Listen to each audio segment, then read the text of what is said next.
Hello, everyone, and thank you for tuning in. Today, we're going to be looking at Bitcoin, its valuations against the US dollar, waiting for the move. Remember, if you do like this video and the other videos that I make on this channel, be sure to hit the like button down below and also consider subscribing. So, this is Bitcoin on the weekly chart. For this week, at the moment, I mean, today's Friday, so we have the weekend still, but if we were to close today, it would be a 2%, almost 3% move up for this week. Not as much as the last 2 weeks, which was 11.5% on the week of July 19th and 12.5%, roughly on the week of July 26th. So it's not necessarily the move that's going to break through it, but it's going to come very soon, and I mean that pretty confidently in the sense that we should have a decisive candle that touches the 20-week moving average very soon. When we do get to the 20-week moving average from the 50-week, or even to the 20-week, like this move here, you could see it's a one decisive candle that determines if we're breaking it or not. Right? We have a decisive move up, stay above the 20-week and lift off. Here's another one. Move up, come back down.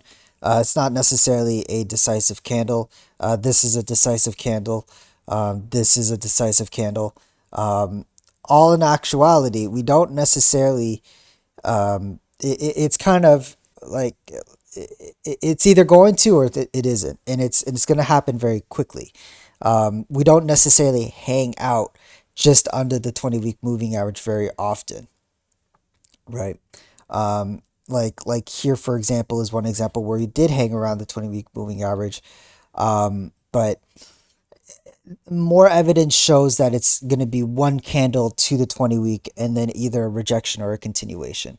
So with that sense, with the current week's price action, we don't necessarily, I wouldn't consider this to be the decisive candle just yet. If we get to the 20-week moving average this week, then yes, that'll be the decisive candle. And then next week, we should get a clear idea on whether it's going to break it or not. If we don't see it this week, then we push it to next week to see that candle touch the 20-week moving average. All in all, it shouldn't take very long for Bitcoin to get to the 20-week moving average and then at that point decide whether it's going to break it or not. And in that point in time will be very telling, right? This is going to signify and kind of map out the current timeline for the rest of the summer into Q4 and then into Q1 of 2022. Because if we're able to break this now and then come back down and hold it as support, then Q4 becomes an interesting launch pad for Bitcoin to start moving up.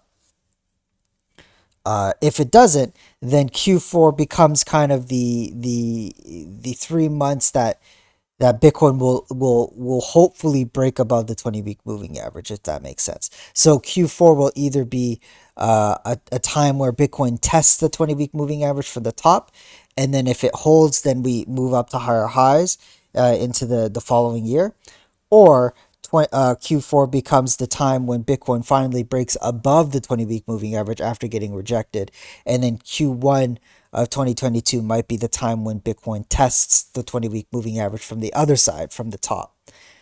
Anyway, that's pretty much it for today, you guys. The RSI is kind of neutral.